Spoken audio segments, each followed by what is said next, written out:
हिंदी दर्शन में आपका स्वागत है। हम आरपीएससी द्वारा आयोजित होने वाली भर्ती परीक्षा ग्रेड सेकंड की रिवीजन कक्षाओं का अध्ययन कर रहे हैं।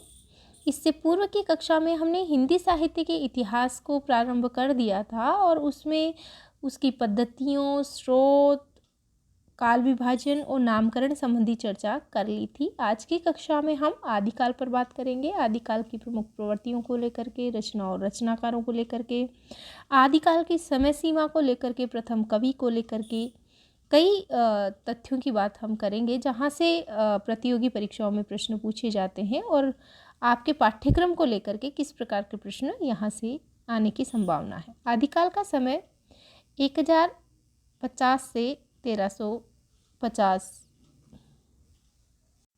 विक्रम संवत माना गया है, जो सर्वमान्य मत है।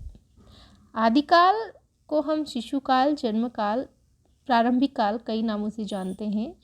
ये उस समय की बात है जब भारतीय राजनीतिक दृष्टिकोण से देखें तो भारत में हर्षवर्धन के साम्राज्य का पतन हो रहा था। उसी समय हिंदी साहित्य का उदय भी हो रहा था। डॉक्टर नगेंद्र के अनुसार अगर हम बात करें तो भाषा की दृष्टि से अपभ्रंश का बढ़ावा अर्थात अपभ्रंश का जो विकसित रूप है वही हिंदी साहित्य का आदिकाल है। कौन मानते हैं? डॉक्टर नगेंद्र। हिंदी साहित्य के आदिकाल की सामग्री में उत्तर अपभ्रंश की सभी रचनाओं को हम शामिल करते हैं। उत्तर अपभ्रंश को पुरानी हिंदी अथवा अवहट के नाम से भी पुकारा जाता है। ये प्रश्न पूछा जा चुका है।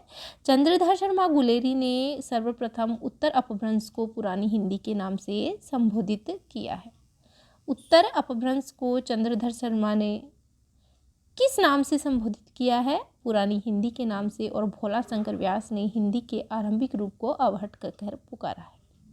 एक और प्रश्न है जो आदिकाल से संबंधित कई बार कथन पूछा जाता है कि आदिकाल को अत्यधिक विरोधों और व्याघातों का युग किसने कहा है? तो हजारी प्रसाद द्विवेदी ने। आचार्य रामचंद्र शुक्ल ने पुरानी हिंदी अपभ्रंश को प्राकृताभास हिंदी कहा है। शुक्ल ने प्राकृताभास हिंदी कहा है और गुलेरी ने पुरानी हिंदी कहा है। ये दोनों ही प्रश्न पूछे जाते हैं परीक्षा में। आचार्य शुक्ल के अनुसार आदिकाल का समय महाराज भोज के समय से लेकर हम्मीरदेव के समय के कुछ पीछे तक माना जाता है। ये मानते हैं आचार्य रामचंद्र शुक्ल, भोज से लेकर के हम्मीरदेव के कुछ समय पीछे तक। तो इस प्रकार से हम आदिकाल का समय और काल को लेकर के बात करते हैं कि राजनीतिक दृष्टिकोण हर्षवर्धन के समय का था। शुक्ल मानते हैं कि महाराजा भोज से लेकर हम्मीरदेव तक का था। तो ये सभी बातों पर चर्चा हम आगे करेंगे। सबसे पहले हम देख लेते हैं आदिकाल की समय सीमा कौन सी हमें माननी चाहिए और अलग अलग विद्वानों ने अलग अलग समय सीमा मानी है और किसे सर्वमान्य हमें मानना चाहिए। ग्रियर्सन मानते हैं आदिकाल की समय सीमा 643 ईस्वी से 1400 ईस्वी। मिश्र बंधु मानते हैं विक्रम संवत 750 से 1444। अगर आपको इसमें ईस्वी निकालना है तो -57 कर दीजिए और ईस्वी से संवत बनाना है तो +57 करके देख लीजिए। राहुल शांकृत्यायन ने इसका समय माना है 760 ईस्वी से 1300 ईस्वी।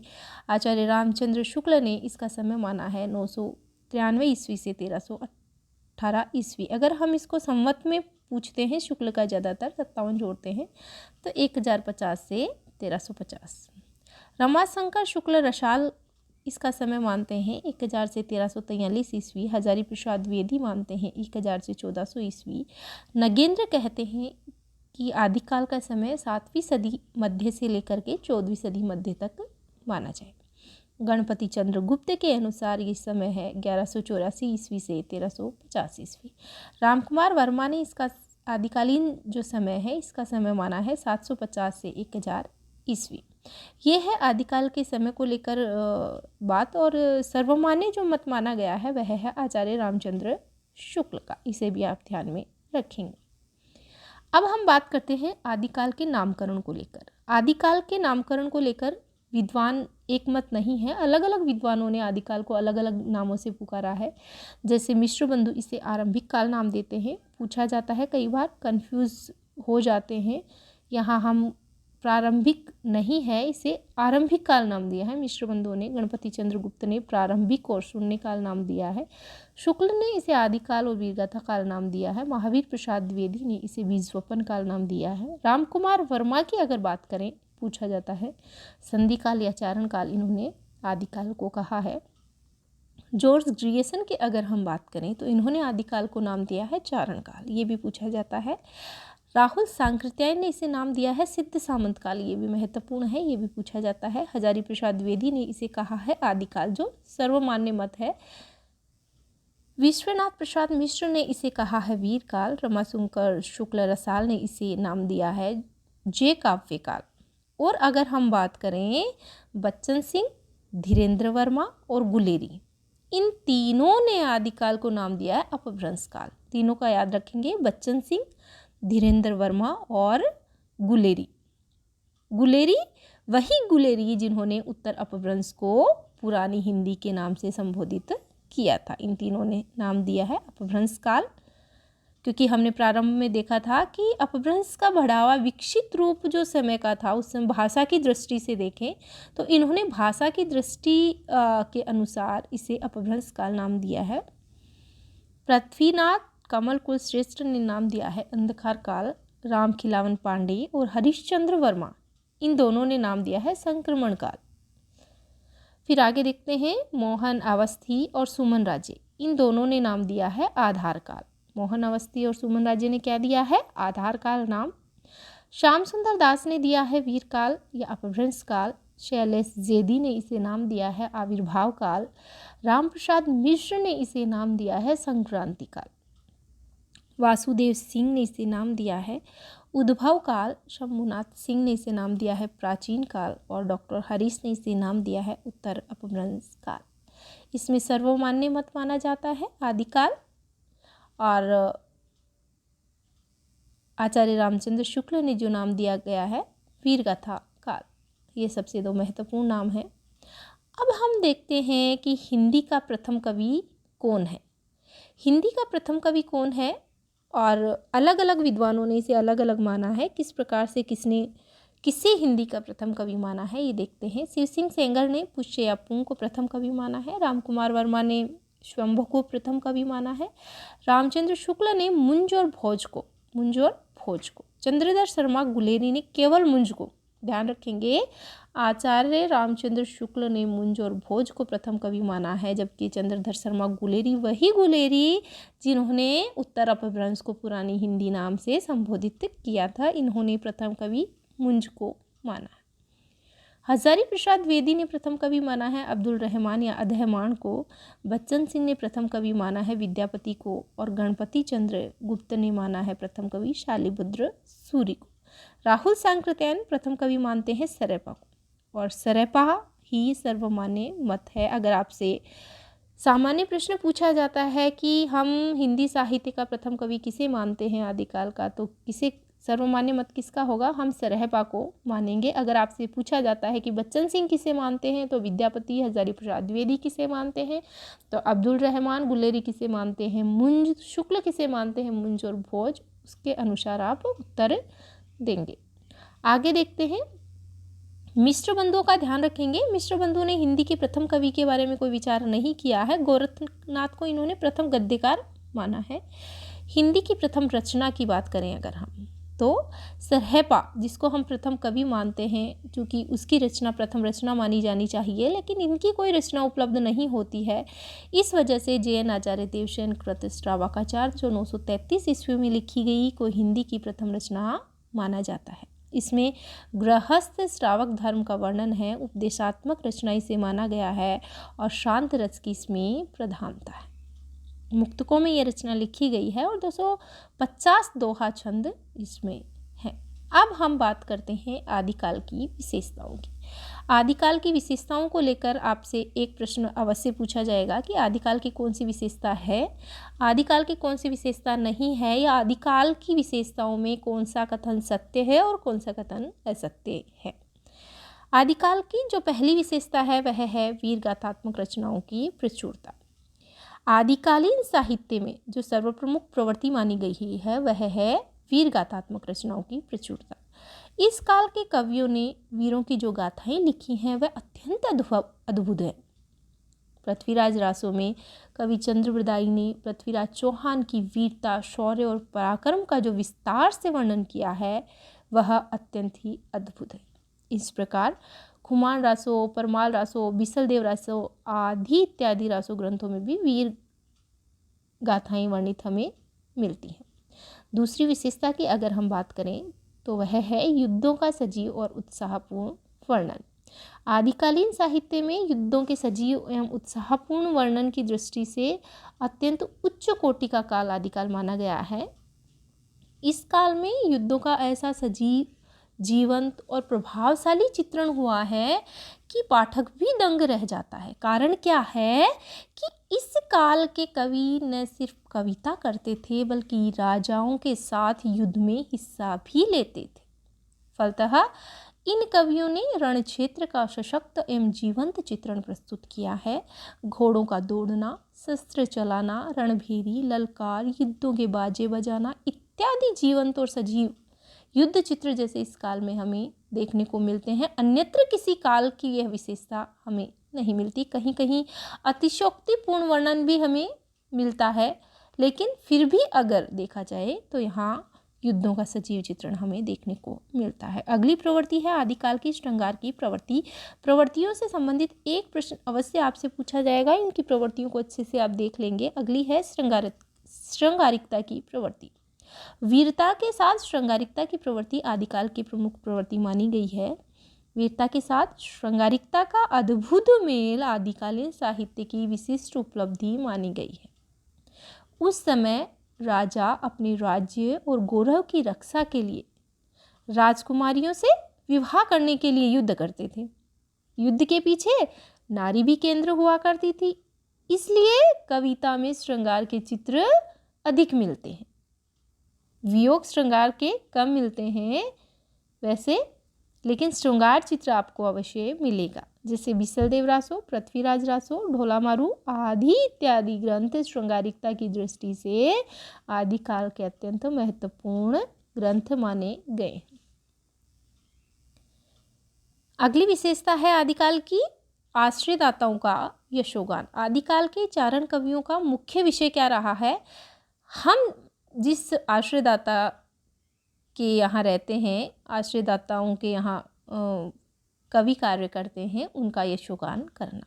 चंद्रबरदाई ने पृथ्वीराज चौहान का, भट्ट केदार ने मधुकर का, भट्ट के कन्नौज के राजा जयचंद का यशोगान किया है। फलतः इनके द्वारा जो आश्रयदाता होते हैं उनकी प्रशंसा में कविताएं लिखी जाती थी। इस वजह से कवियों के काव्य में उनके आश्रयदाताओं के प्रति प्रशंसा के भाव ही हमें मिलते हैं, किंतु उनमें राष्ट्रीयता की भावना का अभाव नहीं मिलता। अगली विशेषता है रासो ग्रंथों की प्राचुर्यता। रासो ग्रंथ बहुत अधिक लिखे गए हैं आदिकाल में। रासो साहित्य वीरों के चरित गान का वह साहित्य है जो राजस्थान के चारण और भाट कवियों द्वारा अपने आश्रयदाताओं को खुश करने के लिए एक तरीके से लिखा जाता था। रासो ग्रंथ वीर रसात्मक, प्रशस्ति मूलक होता है। इसमें युद्धों का चित्रण, ओज, बहुलता, श्रृंगारिकता, वीर, डिंगल भाषा, इन सभी को लेकर के, इन सभी विशेषताओं से ओतप्रोत रासो साहित्य होता है। आगे हम रासो साहित्य को विस्तृत तरीके से भी पढ़ेंगे।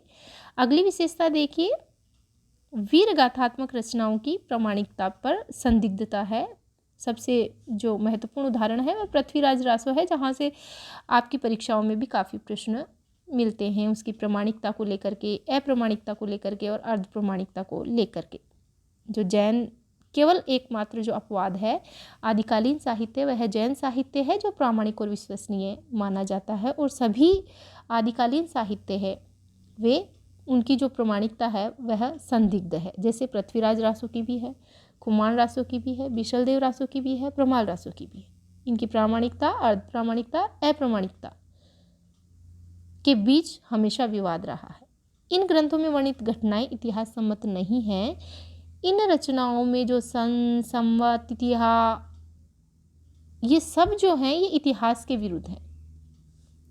अगली विशेषता है जनजीवन से संपर्क का अभाव, जनजीवन से संपर्क का अभाव किस प्रकार से था? क्योंकि जो कवि या आश्रय में रह कर के जब कवि कविताएं लिखते थे तो वो जो सामान्य जन है उससे संपर्क नहीं बना पाते थे। केवल दरबारी साहित्य यहाँ लिखा जाता था। सामंती जनजीवन का चित्रण प्रमुख रूप से उभर कर सामने नहीं आया, क्योंकि आदिकालीन साहित्य में जहाँ एक ओर जनजीवन से संपर्क का हमें अभाव मिलता है, वहीं दूसरी ओर सामंतों, राजाओं, जागीरदारों, राज दरबारों आदि के आचार व्यवहार, भोगविलास, ऐश्वर्यपूर्ण जीवन आदि की झलक हमें देखने को मिलती है। वस्तुतः जनता आवाम से दूर आदिकालीन साहित्य, सामंतों का साहित्य दरबारी साहित्य बनकर रह गया, और इसे हम एकांगी साहित्य कहेंगे तो भी अनुचित नहीं होगा। अगली विशेषता देखिए, सामंती जीवन का चित्र। ये अभी हमने जनजीवन से संपर्क का अभाव और सामंती जनजीवन का चित्र एक ही बात है, एक ही सिक्के के दो पहलू हैं, क्योंकि जनजीवन से संपर्क का अभाव ही इस वजह से हुआ कि वहाँ सामंती जो जीवन था उसके आश्रय में रहकर कवि अपनी कविताएं लिखता था। संकुचित राष्ट्रीयता की भावना, ये भी वही बात है, क्योंकि उनमें फिर राष्ट्रीयता की भावना का संकुचन यानी सीमितपन आ जाता था। राष्ट्रीयता का अभाव हमें यहाँ देखने को मिलता है। ध्यान दीजिएगा, संकुचित राष्ट्रीयता थी जो संकुचित थी, और राष्ट्रीयता का अभाव हमें यहाँ मिलता है। कल्पना प्रवणता, इतिहास और कल्पना, पृथ्वीराज रासो है उसमें ऐतिहासिकता का अभाव है। यहाँ इतिहास और कल्पना दोनों को लेकर के चित्रण देखने को मिलता है। जाति पाति, वर्णभेद और निंदा, सिद्ध और नाथों की अगर हम बात करें तो वहाँ जाति पाति, वर्णभेद और निंदा को लेकर के बात की गई है। यह भी आदिकाल के साहित्य की प्रमुख विशेषता है। आगे देखिए, रागात्मक साहित्य। रागात्मक साहित्य की प्रचुरता भी हमें आदिकालीन साहित्य में देखने को मिलती है। वहाँ शांत और श्रृंगार रस की प्रधानता है। सिद्धों के हमें यहाँ काया साधना, पंचमकार साधना, तंत्र मंत्र, नारी साधना का हिस्सा ये सब देखने को मिलता है। वहीं नाथों में शुष्क और नीरस साहित्य देखने को मिलता है। धार्मिक साहित्य की अगर बात करें तो जैन साहित्य की बात करें उसे हम धार्मिक साहित्य कह सकते हैं। एक और बात, प्रामाणिकता की बात को लेकर भी हम जैन साहित्य की बात करते हैं। एकमात्र जैन साहित्य ऐसा साहित्य है जिसे हम आदिकालीन साहित्य में प्रामाणिक मानते हैं। देवसेन, शालिभद्र सूरि, स्वयंभू, पुष्पदंत आदि के साहित्य हमें धार्मिक साहित्य की श्रेणी में देखने को मिलते हैं। लौकिकता और स्थानीयता आदिकालीन साहित्य की प्रमुख विशेषता है। यहाँ हम लोक को लेकर के, स्थानीयता को लेकर के भी बात करते हैं, लेकिन जहाँ आश्रयदाताओं की हम बात कर रहे थे, जहाँ हम सामंती और दरबारी साहित्य की बात कर रहे थे, वहाँ हमें केवल जनजीवन का चित्र उभर कर हमारे सामने नहीं आता है। वहाँ सामंती जो दरबारी साहित्य है, सामंती जो साहित्य है वह देखने को मिलता है। लेकिन आदिकालीन साहित्य का एक भाग है लौकिक साहित्य, और लौकिक साहित्य में हमें जो जनता है, जो लोक है, उसकी स्थानीयता को लेकर के साहित्य देखने को मिलता है। जैसे ढोला मारूरा दोहा, संदेश रासक, तो कुछ अपवाद स्वरूप हमें ये विशेषताएं भी देखने को मिलती हैं। लोक व्यवहार और लोक भाषा को लेकर के वर्णन मिलता है। प्रकृति चित्रण की बात करें तो आदिकालीन साहित्य में प्रकृति का चित्रण आलंबन और उद्दीपन दोनों रूपों में हुआ है, लेकिन वस्तुओं की गणना अधिक हुई है। प्रकृति चित्रण में हमें उद्दीपन रूप अधिक देखने को मिलता है। इस काल के कवियों में रण क्षेत्र में जाते वक्त नदियों, पठारों, नगरों, पर्वतों इत्यादि का चित्रण देखने को मिलता है। आगे देखिए, विविध भाषाओं का प्रयोग। आदिकालीन साहित्य में अगर हम भाषा की बात करें तो जो सिद्ध लोग थे उन्होंने प्रमुखतः अपभ्रंश और अवहट की बात की। संध्या भाषा जिसे मुनिदत्त ने कहा, प्रश्न पूछा जाता है, सिद्धों की भाषा को संध्या भाषा मुनिदत्त ने कहा है। अपभ्रंश और अवहट भाषा, अवहट में चर्यापद लिखे गए और अपभ्रंश में दोहे लिखे गए। नाथों की भाषा की अगर हम बात करें तो सदुकड़ी भाषा का प्रयोग, जिसमें राजस्थानी, पंजाबी और खड़ी बोली का मिश्रित रूप हमें देखने को मिलता है। जैनियों की भाषा की बात करें तो प्राकृत अपभ्रंश हमें अधिक देखने को मिलती है। रासो, डिंगल और पिंगल में देखने को मिलता है। डिंगल अपभ्रंश के साथ अगर राजस्थानी में मिश्रित होती है और पिंगल अपभ्रंश के साथ अगर बृज मिश्रित होती है। विद्यापति की बात करें तो मैथिली और अमीर खुसरो की भाषा की बात करें तो खड़ी बोली। ये हमने बात की आदिकालीन जो भाषा थी और जो शैलियों की अगर हम बात करें तो आदिकालीन शैलियों में प्रबंध शैली, मुक्तक शैली और गीति शैली, तीन की बात हम करते हैं। प्रबंध शैली पृथ्वीराज रासो और कीर्तिलता जैसी रचनाओं में, मुक्तक शैली सिद्ध साहित्य और नाथ साहित्य के साहित्य में, और गीति शैली की बात करें तो चर्या गीत और विद्यापति का साहित्य हमें गीति शैली में देखने को मिलता है। अब हम बात करते हैं आदिकालीन काव्य रूप की। आदिकालीन जो साहित्य था उसका काव्य का रूप कैसा था। आदिकाल में प्रबंध, मुक्तक, चंपू और कोश ग्रंथ, व्याकरण ग्रंथ सभी हमें देखने को मिलते हैं। प्रबंध काव्य की अगर हम बात करें तो पृथ्वीराज रासो, कुमार रासो, हम्मीर रासो जैसे बड़े बड़े ग्रंथ हमें प्रबंध काव्य के रूप में देखने को मिलते हैं। मुक्तक की बात करें तो बिसलदेव रासो, परमाल रासो, उपदेश रसायन रास जैसे ग्रंथ हमें मुक्तक के रूप में देखने को मिलते हैं। ठीक वहीं राउलवेल जैसी रचनाएं चंपू काव्य के रूप में मिलती हैं। व्याकरण ग्रंथ की बात करें तो प्रश्न पूछा भी जाता है, दामोदर कृत उक्ति व्यक्ति प्रकरण एक व्याकरण ग्रंथ के रूप में। तो ठीक वहीं कोश ग्रंथ की अगर हम बात करें तो ज्योतिश्वर ठाकुर का वर्ण रत्नाकर हमें एक कोश ग्रंथ के रूप में प्राप्त होता है। तो हम यूँ कह सकते हैं कि आदिकाल में प्रबंध, मुक्तक, चंपू, व्याकरण, कोश ग्रंथ सभी तरह का साहित्य हमें सभी तरह के काव्य रूपों के रूप में देखने को मिलता है। रस की बात अगर हम करें तो आदिकालीन साहित्य में वीर रस, श्रृंगार रस हमें प्रमुखतः देखने को मिलते हैं और सहायक रसों के रूप में शांत, अद्भुत, रौद्र आदि सभी ग्रंथ देखने को सभी रस देखने को मिलते हैं।